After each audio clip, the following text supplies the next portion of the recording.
BRS silver జూబ్లీకి ఎల్కతుర్తి ముస్తాబైంది. సుమారు 10 లక్షల మందిని ఎక్స్పెక్ట్ చేస్తున్నారు. ఈ సభకు అన్ని ఏర్పాట్లు పూర్తయ్యాయి. సభను అత్యంత ప్రతిష్టాత్మకంగా గులాబీ పార్టీ తీసుకుంది. తన బలగాన్ని అధికార పార్టీకి మాత్రమే కాకుండా దేశమంతా చూపించేందుకు సిద్ధమైంది. ఇందుకోసం 1213 ఎకరాల విస్తీర్ణంలో సభ ప్రాంగణం ఏర్పాటైంది. 5 ఎకరాల్లో ప్రధాన వేదికను సిద్ధం చేశారు.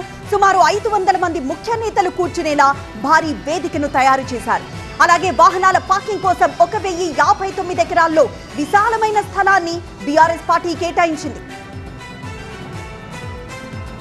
ప్రత్యేక రాష్ట్రం ఏర్పాటే లక్ష్యంగా 2001 ఏప్రిల్ 27న పార్టీని స్థాపించిన కేసీఆర్ రాష్ట్ర సాధన తర్వాత 2 సార్లు ముఖ్యమంత్రిగా పనిచేశారు.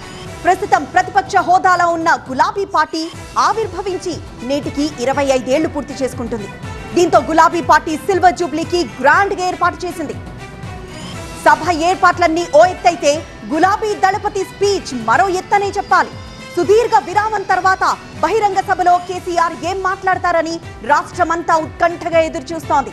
ప్రభుత్వ పాలన, పథకాల అమలు, కాంగ్రెస్ నేతల విమర్శలు ఇలా అన్నింటిపై కేసీఆర్ ప్రసంగించే అవకాశం ఉంది. రాబోయే ఎన్నికలకు పార్టీ శ్రేణులను సిద్ధం చేసేలా భవిష్యత్తులో పార్టీ అనుసరించాల్సిన ప్రణాళికను కూడా ఇదే వేదిక నుంచి కేసీఆర్ వివరించే అవకాశం ఉంది.